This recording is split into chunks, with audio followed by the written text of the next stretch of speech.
following program on Ada Derana 24 is classified as PG.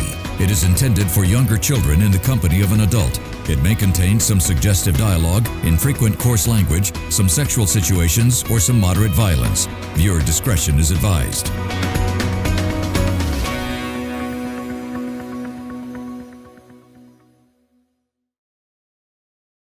The following program contains opinions of the participants and does not reflect the views and beliefs of the Derana Media Network. The network believes in a safe space for all ideas to be expressed without any censorship and on its duty to create such a platform for free speech. Viewer discretion is strictly advised.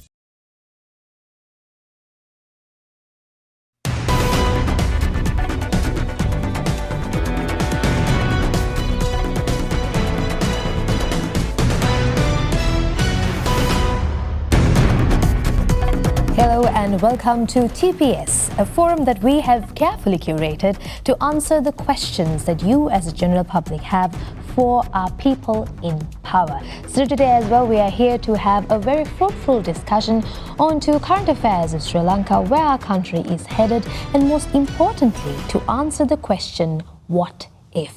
Joining me on today's program, I have two individuals with vast knowledges in their relevant subject fields, ready to debate it out and answer your questions. Now, on to my left, we have the Deputy Minister of Finance and Member of Parliament, Dr. Harshana Sooriyapperuma, representing the National People's Power. Hello and welcome to the show, sir. Thank you very much. And on to my right, we have member of the National Executive Committee of Samagi Jana Balawega, Mr. Mahesh Senanyakke. Welcome as well to you, sir. Thank you very much for having me here. Now, gentlemen, today's discussion, as I mentioned earlier, is about the question, what if? What if Sri Lanka was handed to a different ruling party? Would things be different? What sort of comments does the ruling party have for the progress of Sri Lanka? Today, we explore it all. Now, when it comes to our program, we break it down into three segments. The first will be with regards to your respective opening remarks, in which we will allow you to debate out any sorts of views that you might have with regards to today's topic. Thereon forward, we'll be moving on to our second segment, which will be more on to a direct approach to a specific subject matter, be it with regards to economics, be it with regards to social perspectives, maybe corruption and governance. The third segment for today's program would be about your respective closing remarks and anything else that you would like to debate out. For all questions, we would request you to answer within the time span of about 3 minutes. And then, of course, questions are welcomed. Now, to start things off with, I would like to open up the discussion to Mr. Mahesh Senanyakke. The question, what if? How would you perceive a what-if question for Sri Lanka in terms of its economics and in terms of its politics? Well, what we envisage as a country is that we need to ensure that this country is inclusive, where all stakeholders are treated with dignity. And we believe all terms that we have been using post-independence need new definitions. When I mentioned about dignity or say respect, in what terms? Whether it's the living standards, whether it's the equal access for education, whether it's equality before law, or it's about equal opportunities for employment. After 76 years of post-independence existence, we experienced one of the worst debacles in Sri Lanka during 2022 post-COVID, where we have learned a lot of lessons. The question is whether we as a nation are ready to accept these learnings and whether we are ready for real change. Here we have a country, here we have a nation which has been hoodwinked with false promises despite development initiatives that took place during past 7 decades. Now the question is, as a country, where should we be moving? Now that doesn't have adequate clarification in my opinion. We as a party believe we need broad clarification as to where we should be heading to. One of the biggest challenges right now we have is the national debt, the public debt.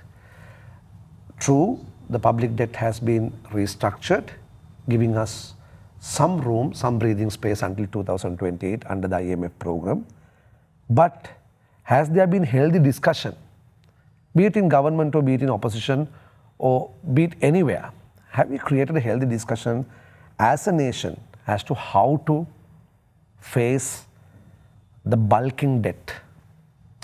The world has many lessons where countries which has gone into bankruptcy, countries which has subsequently got into debt restructuring like Sri Lanka has got into, has never benefited unless they have brought in sweeping changes for both its fiscal and monetary policy. So what I see is that even the current government, amidst their struggle to assume the power and exercise the power people bestowed upon them, I don't see that they have still shown some kind of expertise in governance. True, most of their faces are new faces, but they cannot treat that as an excuse, because what they promised to the country was that they will be able to bring sweeping changes in no time. But we as a party, we have been stating that no wonders can be done overnight. So I think more than we have learnt a lesson, the government itself has learnt a lesson by now for coming out with falsehood and hoodwinking the people. But we are not here to point the blame finger at the government and isolate a government. We as the largest opposition believe in collaborating where it is necessary for the greater benefit of the people. This is why our leader, Honorable Sajith Premadasa, has never indulged in diabolical lies. If you look at our manifesto, each and every word can be supported with facts.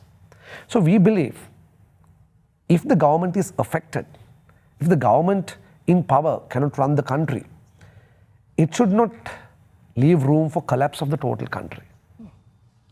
Because we don't believe in backstabbing, we don't believe in waiting for government in power to collapse for no reason. And even if it collapses for a valid reason or for valid reasons, we don't want to see the nation suffer.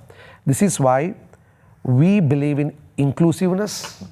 We believe in a modern country through pragmatic changes. We believe in paradigm shifts, but that cannot be just a lip service. In my next round, I'll tell you why I'm saying so. The final statement in my first round is that, yes, people have trusted this government. It's people's liberty.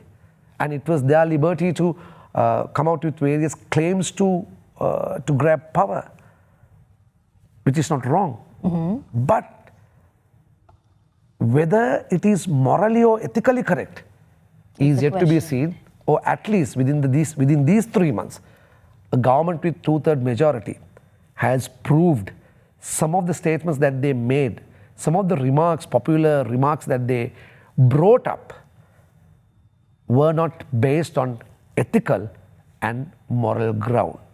Mr. Mahesh, I'll have to stop you right there to move on to the remarks, the opening remarks coming from Dr. Harshana. Now, Dr. Harshana, Mr. Mahesh brought in quite strong points with regards to the ruling party, how they came into power, and a couple of claims. From my end, I want to know, is that the truth? What is your opinion on the matter? And is there anything else to be cleared out? Thank you once again. So the question at large as a country that we had in front of us when we took over or when we were getting ready to take over the operation is, what if the country continues on the same path of corruption? What if the country continued on the same path of revenue leakages?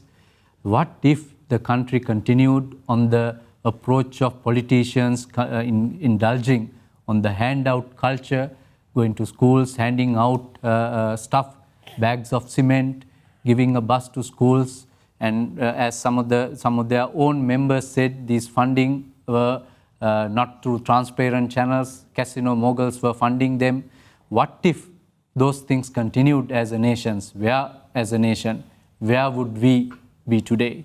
So our alternative that we proposed is, we wanted to look at what if we expand the economy by supporting the manufacturers. What if we expanded the economy by supporting the exporters? What if we bring down the cost of production in this country? What if we bring down the cost of living for people? What if we stabilize the country by giving the required political stability that will boost the business confidence to investors to come into the country? So those are the angles through which we wanted to look at the equation, because at the end of the day, it is not only the economic dynamics, we have to look at the social dynamics, we have to look at the environmental impact. What if the degradation or destruction of the environment, the way how it was continued in the past, were continued? What is the country that we are going to leave for the future generations to come? So those are the angles. What if we start as a government, we continue to spend lavishly for the benefit and the welfare of politicians instead of the benefit and welfare of people? So these were the questions that we challenged, and I think none of those, or rather all those, reflect the reality of the country, and we are very firmly and strongly believing we will change that culture. That is where the new political culture, which will bring about the sustainability in terms of whether it is debt, in terms of the stability, in terms of giving confidence to local businesses as well as overseas businesses and investors to relook at Sri Lanka. So that's the broader equation that we want to look at to set the foundation for the country to move on to the next phase. During the last nearly 2 months since the general election, and perhaps 3 months plus from the presidential election, a lot has been done to create the required stability. So the question that we wanted to ask is, what if we don't create this, we didn't have created this level of stability in the country? The number of tourists that have arrived, Sri Lanka historically is gaining momentum in terms of pace of increasing. The number of flights coming to Sri Lanka, the market has shown its historically ever best performance. The foreign investors are having a lot of positive sentiments related to the initiatives that they were to look at in the past, but they gave up because of the sheer amount of corruption in the country. Some of the projects that were started were stalled, and some of the diplomatic community complained to then presidents of the country saying the minister in charge is asking for bribes. As a result, we don't have some of the projects being completed, even though the money has been spent.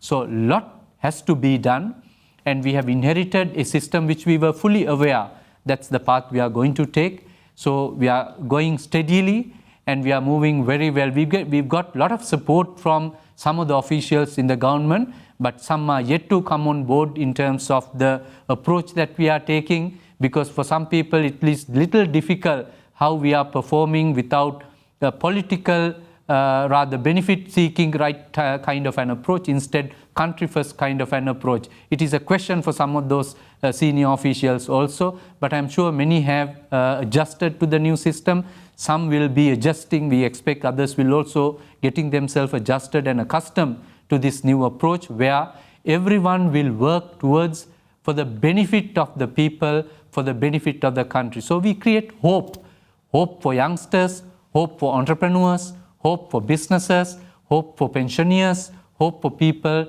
to live and develop this country. So I suppose we will discuss more in detail as we move on. Thank you. Most definitely. Thank you, Doctor. Now, Dr. Harshana and of course Mr. Mahesh brought in points to say, okay, in their respective points of view, what Sri Lanka is going through right now, the current state, and their respective hopes for the future. But a main point that I came across during both of your opening remarks is the fact that, or rather the question, yes, what if, but on the other hand, were false promises given? Have the outlook of Sri Lanka changed? Has Sri Lanka really got what they expected? Or did they rather have to adapt to whatever that was handed off to them, despite the fact that they initially agreed upon something else? I feel like we need to dive into that question of whether is Sri Lanka getting what they really wanted. But we'll be doing so right after this short break. We'll be back. This is TPS.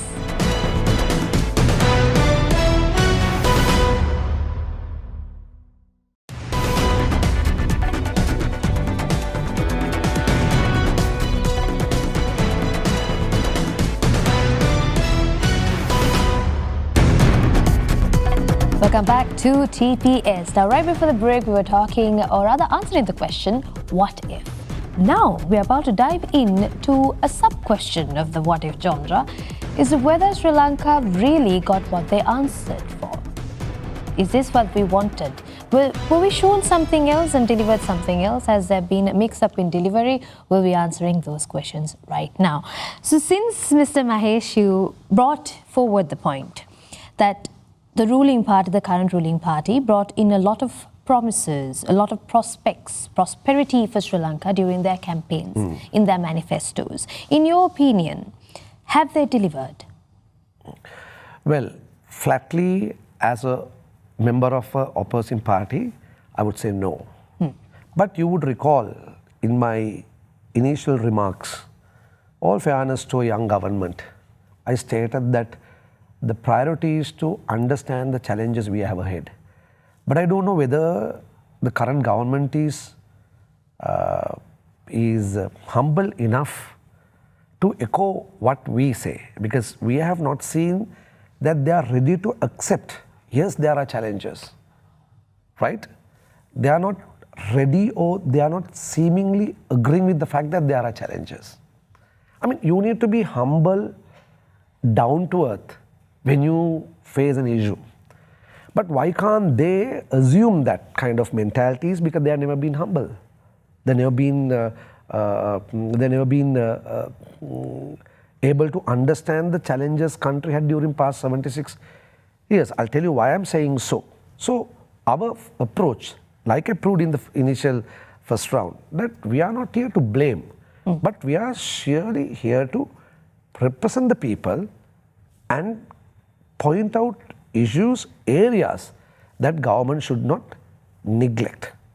Now, I have enough and more facts to show that government, before elections, before assuming power, came up with a lot of falsehood, but today they are confronted with the same issue. Public debt, mafia in general trade, wheeler dealers in stock market, challenges in the external sector, all I can prove. I'll start with one. Now, doctor, my friend, he said, now, past 2 months, a lot of stability has taken place. To some extent, yes, it's correct. But the stability in the macroeconomy and the fiscal sector was the result of policies adopted by then President Ranil Wickremesinghe. He had to take over the country at a critical juncture, and he had to implement certain policies. Having said that, the opposition leaders, Sajith Premadasa and SJB, was critical of the then government because most of the policies adopted by the then government were not to produce positive results in the long run. But that was the role of the opposition and the opposition leader. So what I'm trying to say is, the NPP cannot take the full credit for stability in this country. It was the then President Ranil Wickremesinghe and it was the then opposition leader Sajith Premadasa's attitude and effort that kept the country alive. Because if the opposition at that time didn't have the backbone to stand against the government and appear for people, Ranil Wickremesinghe's government wouldn't have done these remedies, right? Now, the question we have right now is, out of most claims that they made, for example, change in IMF approach, have they been able to do that? They have not been able to. But they said IMF agreement will be cancelled, will be dispensed with. I'll tell you one example. One example, I have plenty. But we as a party do not deny that we would also be in agreement with IMF. We will be doing that because it was Sajith Premadasa, as opposition leader at that time, who first raised this question and said, look, countries on the verge of bankruptcy move into IMF. At that time, then President Ranil Wickremesinghe was just an MP in parliament, right? I'm talking in fairness to all sides. But it was Sajith Premadasa who said that we should go to IMF in 2021, as early as 2021. So we don't say that we will not move with IMF, but the way we move with IMF would be different. I'll give you a good example. Now, NPP was critical of debt structure when the structuring was first introduced to EPF. This is a working class people, their money, their savings are being taken at ransom. And similarly, they stated that ISBs without any haircut, the investments by the private parties were favored and there was no change. And they show statistics. They computed numbers and said, look, this much of money, this much of interest is paid to ISBs. So ideal scenario, ISBs should be structured in a manner without passing the entire burden to EPF. But after being able to install a government with two-third majority, have they done anything tangible? They were not able to restructure EPF debt restructuring, which they promised to the people, and even ISPs. So EPF, ISB are continued in the same spirit, in the same mood, so that they have not been able to restructure these two, which they said, which they highlighted in every, from pocket meeting to mega meetings. This was two factors that they said. They said EPF contributors are unduly treated, where the private parties, people of the same club, people of Colombo-based elite wheeler dealers are treated unfairly. So in that sense, taking into account your statement, Mr. Mahesh. Yeah. So there was debt restructuring that was brought forward, whether the IMF was to continue as so, and those two have been, as Mr. Mahesh said, key elements of the political campaign that we had for NPP. But have they not really realized it, or did the plan change midway after assuming power? I think few points our colleague has mixed up. Very clearly during the presidential campaign also we mentioned that we will not derail from the IMF program. He mentioned that we have indicated that we will cancel the IMF program. That is a complete lie. We never mentioned that. We specifically said we will not derail from the IMF program. Instead, within the program, we will work out to give the best benefit to the people. Similarly, he mentioned we have done the ISB program and we have mentioned that it will be done without burdening the EPF. I think he has got the facts mixed up. Once again, ISBs have nothing to do with the EPF burden that they had to shoulder. That is as a result of the domestic debt restructuring. But at the essence of the matter is, let me finish first. Yeah. The essence of the matter is, I'm sure the opposition and many others would love to see we drag this country back into misery. Our approach is to understand, take a very pragmatic view, very practical approach to see what is the best course of action given the country is in. I'll take one example to demonstrate. When ISB restructuring was to be done for the DSA, we had an arrangement and alternative path which we were very vociferous prior to the general election, but shamelessly, just 2 days before the presidential election, then government decided to place the signature with the ISB approach as to which path to be taken. So once we assumed the government, there was a choice. Should we scrap these signatures that were placed and indicated to the international community that we are going to do away all the work that was done in the past and the new government is going to take a different path? Those were the hard calls. But in the name of the stability of the country, by looking at the context at that point of time, particularly understanding the situation ahead, we decided to make that hard call. Even though it was not the preferred option, we wanted to see, since the government as a country, we have given an indication to the international investors, this is the path we are going to take. So we wanted to continue that one, even though we had an option which would have been a better option for the country, but would have taken a little longer to finalize some of the agreements and arrangements. Doctor, as an example. I want to intervene here. Doctor, yes, now, please. I agree your point now. What my point was, in a nutshell, what I said was, the point of NPP was passing the burden of debt restructuring to EPF more than passing more percentage to ISB, the then government took a wrong step, right? So that was my argument. Now, okay, my question to you is, if you say that the arrangement with ISB was not acceptable to NPP, despite NPP being able to change the tax slabs for pay tax, why didn't you all negotiate with IMF for this change? Why didn't you all negotiate with IMF to change the policies adopted for ISB debt restructuring? Once again, I'll explain to my colleague, our colleague here. So, tax slabs changing is a different aspect compared to the ISB restructuring. Tax slabs is something to do with the IMF and the national budget and people. When it comes to ISBs, it is with the international community, international investors, 17 other countries who have coordinated and supported this matter to this restructuring approach, etc., that has to be looked into. So those are two different paths and two different aspects. As I said, we had, even though we had alternatives and choices that we could have adopted, country has placed the signature. We had to look at, as a responsible government, what are we going to do? Are we going to honor the word as a country or bring the country back into misery?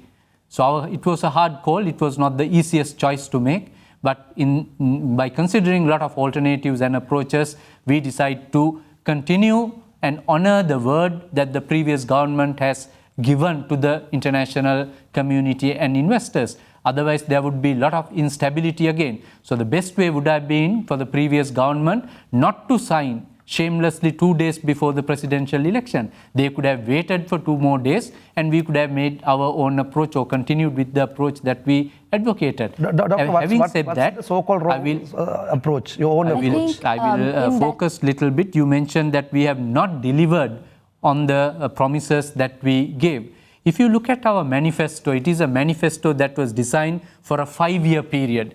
There are things in the manifesto which is to be done in year 1, year 2, year 3, year 4, year 5, meaning there are immediate term actions, there are short-term actions, medium-term actions and long-term actions.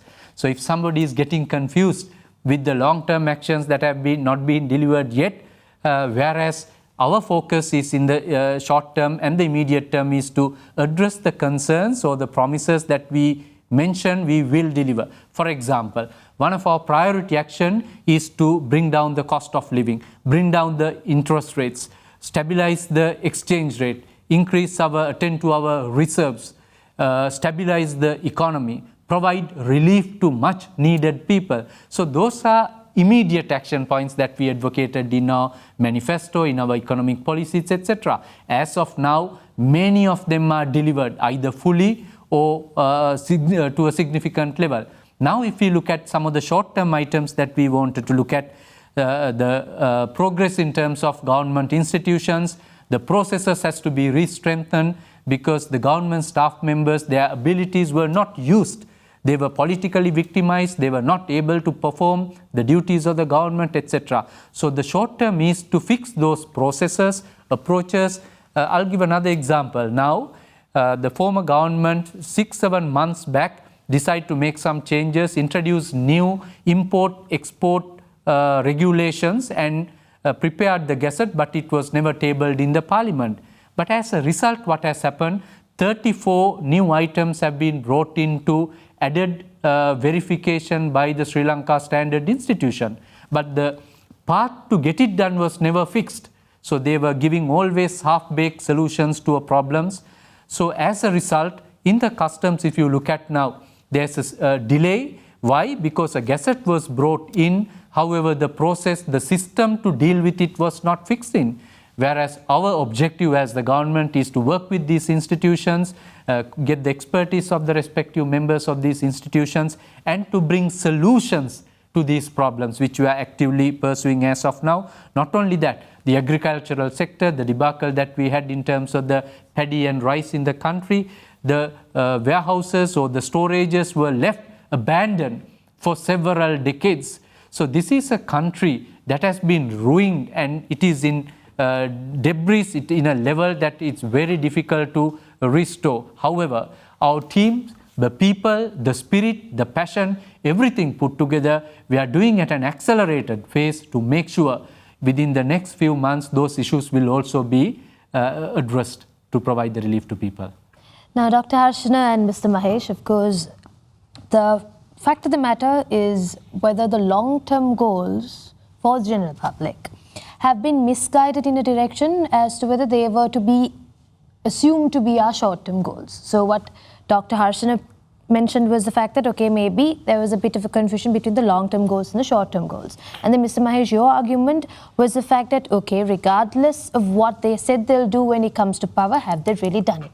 So I feel like we can go for a very short break and come back to have a round of discussion between the both of you to actually debate this out, whether what was promised was delivered and what should really be the final output that needs to go to the public of Sri Lanka. So gentlemen, we'll be back after a very short break. This is TPS. We'll be back shortly.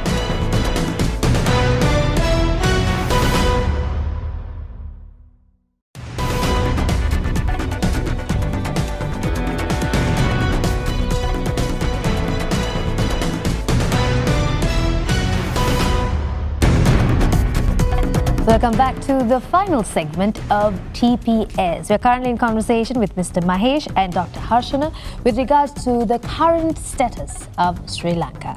Now, of course, Mr. Mahesh, I think you had a question to direct towards Dr. Harshana. Let's begin with that, gentlemen. I think he came up with his statement with regards to the question I made. I would like to first start with a clarification on this now. Why he admitted, I appreciate the fact that he's honest. He admitted that they can't touch the ISBs. Simply they can't touch the ISBs. Even anybody in government, very difficult, because this country's ISB is partly run by wheeler dealers. Because in 2018, ISBs were allowed for local organizations.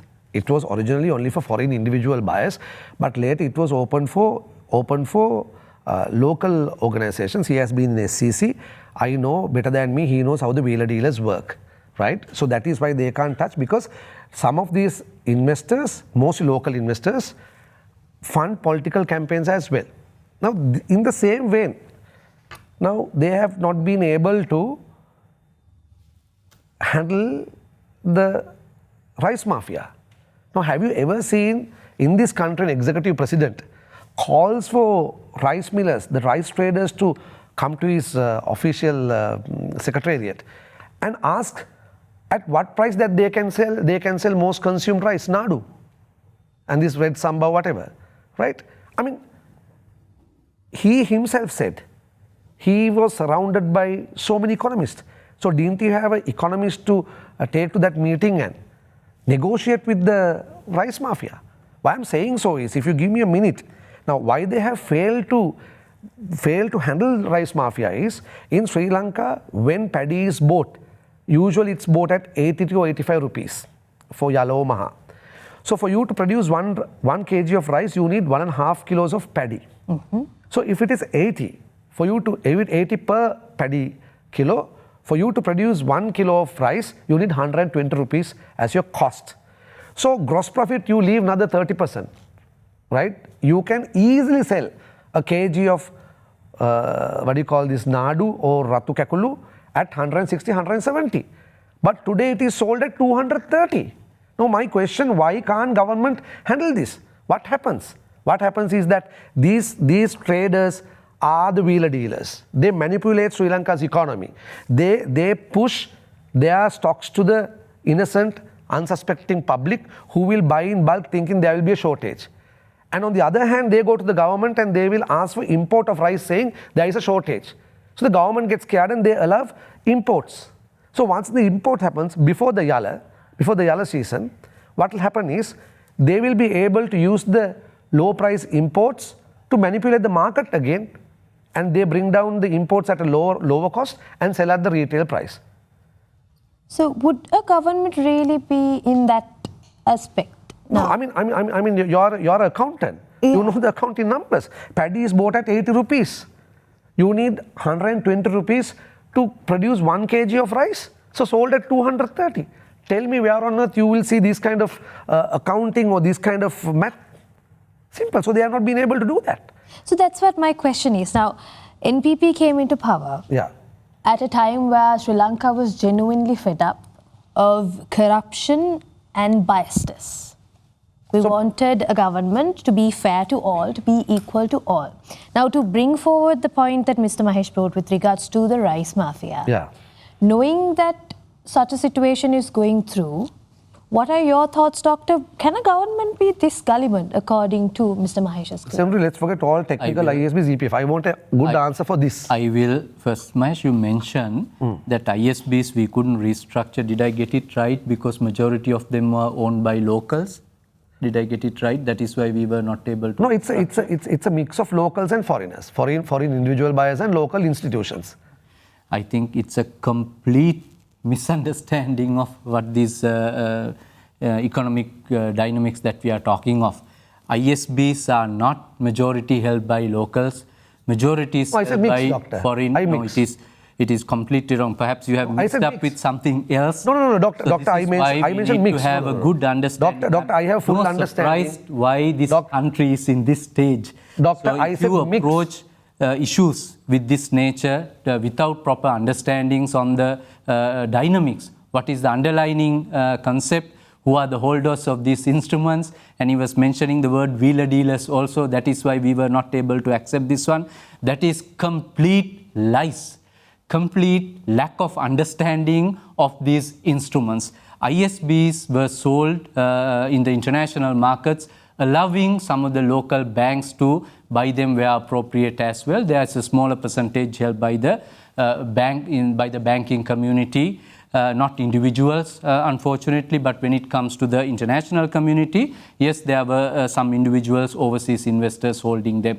So the reason for us to not to go ahead with the ISB DSA restructuring according to our way is not because of wheeler dealers, as Mahesh mentioned. Unfortunately, it is because of the agreement that the government signed with the international community. We decide to honor that agreement as a country. Let's come back to the issue of rice that you raised. If I can respond to the question. But this is unfair because issue of the rice that you raised. Right. So let's do this. Rice. No. Let him talk about rice because I'm more interested about rice. All right. So let's do this. Since the matter of fact, the second question with regards to the rice mafia and such, with regards to that matter of pricing, let's go for that. And then as soon as that answer is over, let's also have a broader discussion on the question Mr. Mahesh has. Doctor? Sure. So it is very interesting. People are making voices, particularly the opposition, saying that there is no rice in the country. This is a country where the system was broken down. Farmers were not provided with the subsidy on a timely manner. My question was about price of rices and its mafia. I'm going to answer that. So let's answer that. Have patience to understand. We waited, the country waited patiently for 76 years. When you all were ruining this country was brought down from where it is into the misery that we are currently in. So have some patience when I'm answering the question. So the cost structure of farmers and producers is dependent on the economic structure that it has been created on. The foundation on which the society functions is the economy and the structure in which it is operating. So if farmers were not provided with fertilizer at the subsidized price, or if it was not made available, when the fertilizer prices went more than 30,000 rupees, the infrastructure related to the cost of paddy and infrastructure related to the storage of paddy, that leads down to the producing of rice at a reasonable price afforded, that could be afforded by people. So it is a value chain. You can't just take one portion and look at the value chain and complain, saying, look at this, it is not functioning well. The entire value chain was broken down. Many people have moved out from conventional agriculture. Obviously, the yield and the efficiency in our processes were low. The fertilizer was not provided. Advisory structures were broken down. Storage structures were broken down. As a result, what happened? The cost structures has gone up. So the cost of paddy is high. It is a fact. So that is why the current government, even in our manifesto, we have mentioned at several places, solutions that we will implement over a period of time. In one angle, that will bring the cost of production, but at the same time, it will give a reasonable margin to the farmers. Farmers should have a sustainable lifestyle by producing paddy, otherwise they will move out of agriculture. So our effort is to ensure cost of production is brought down, cost of transportation is brought down, cost of storage is brought down. Government is having an alternative mechanism to work with the market out there instead of leaving only with the large-scale operators, sometimes termed as mafia as well. So to have these alternatives built in, that's going to take a short while, but we have not given it up on that basis. Already within the last few months, we have afforded and provided relief to farmers to get the fertilizer. Fertilizer subsidy was increased up to the current amount of 25,000. And as a result, what has happened? That subsidy didn't go only to paddy farmers, it went to other farmers who are in the agricultural value chain as well. As a result, cost of living has come down in this country. Based on the statistics, if you look at it, Central Bank is reporting quarter on quarter negative inflation. What does it say? It shows that the processes, mechanisms and the efforts that we put in place are working. As a result, cost of living has become affordable to people. So there are many things that we need to do. I'm sure time will show our deliveries to people. We gave a word, our manifesto indicated our approach, and make no mistake, we will deliver. Doctor, thank you so much for that remark. And just to get let's say a clear-cut answer. So the claim from Mr. Mahesh was the fact that when it comes to rice pricing, that there's unwanted influence coming in from a much larger organization. Let me complete that. Now see, my argument was this. Now I understand value chain. I understand how the farmer should be helped, assisted, production, storage. I fully agree with him as well. My question was very simple. To the best of my knowledge, I know last Yala, paddy was bought at 80 rupees. Paddy was bought at 80. Correct me if I'm wrong, doctor. Maybe you have not got the correct information. Bought at 80. For one paddy kg, you can produce 600 grams of rice. It was not me who said that. Even Honorable Vasanta Mr. Mahesh, what you're mentioning is maybe the daylight robbery. Right has daylight robbery, because government can't stop them doing that, because we know, reliably we know, these big millers have funded NPP. Okay, so then just to, since for because, the interest of time. Again, because I don't want to leave a wrong impression on the audience. Let me finish this. So you produce paddy at 80 rupees through funds from the government banks as loans, taken at 5%, 6%. Doctor, correct me if I am wrong, they announced they will give 7% interest loan to buy paddy. So what these big guys do, they take the loan at 4%, 5%, they go and invest in hotels, factories, etc., etc. They don't buy the adequate amount of rice.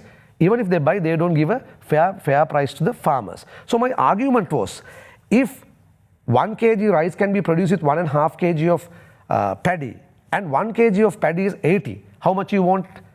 You want 1.5 kg of paddy, which will cost 120 as per the minimum unit price, you call it in Sinhala, Avama Miller. So in manufacturing industry, if you keep 30%, that is a very good GP, gross profit. So even if you leave 30%, 120 into 30% means how much you're talking about? Add another 36 rupees, the good profit. So you can sell at 160, 165, but it is sold at 230. So we call this a daylight robbery and inefficiency, inability of the government to fight this mafia. So what you're saying is it is unfortunately unfair. People are starving. Okay. People don't have rice. Gentlemen, once again, due to the interest of time, we need to cut short the debate at this point. I think you, Mr. Mahesh, brought in a very valuable point. From that point, I will consider that as your closing remark for now, because at the beginning also you mentioned that it's not just the fact that there are 2 or 3 or more political parties. End of the day, it should be about our country, how we can, as all political parties, take forward Sri Lanka. Now, I'm going to let Dr. Harshana to have a very short closing remark to maybe briefly explain the situation with the rice mafia or said allegations with regards to it, and to have your closing remarks, sir, to finalize. Sure. I think, Mahesh, you mentioned there's a loan scheme that are available, and at low interest rates, this rice mafia takes these loans and invest in hotels. I think it is a misconception. These loan schemes, there are upper ceiling limits, they are targeted to the SME sector. The small and medium sector millers, there are criteria that are applicable depending on the scale of their mills.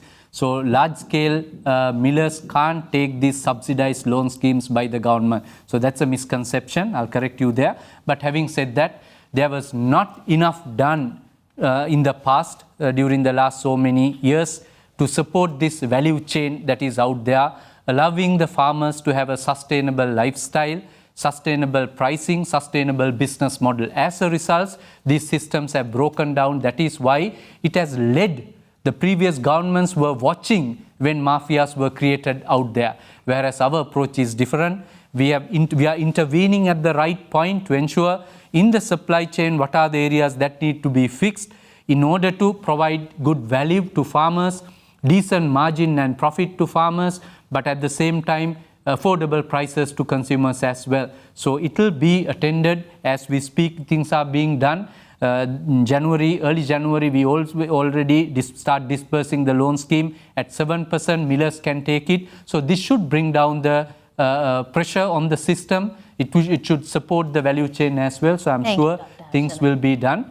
And for the betterment of the country together. We are hoping that time will tell whether the young government will be able to bring forward Sri Lanka to its glory, and we hope the opposition and all political parties joining in would support the same. Now, because of the interest of time, we need to wrap things up really quickly. I would like to thank the Deputy Minister of Finance and Member of Parliament, Dr. Harshana Sooriyapperuma from the National People's Power. Thank you so much, sir, for joining in. Likewise, thank you so much, Mr. Mahesh Senanyakke, member of the National Executive Committee of Samagi Janabalvegia, joining us as well. With that, ladies and gentlemen, we'll be ending today's episode of TPS. We'll be seeing you next Tuesday with yet another interesting debate. See you next Tuesday. It gets in your bloodstream. You lose your hope, you lose your soul, you lose the whole thing. Enough of my whole life.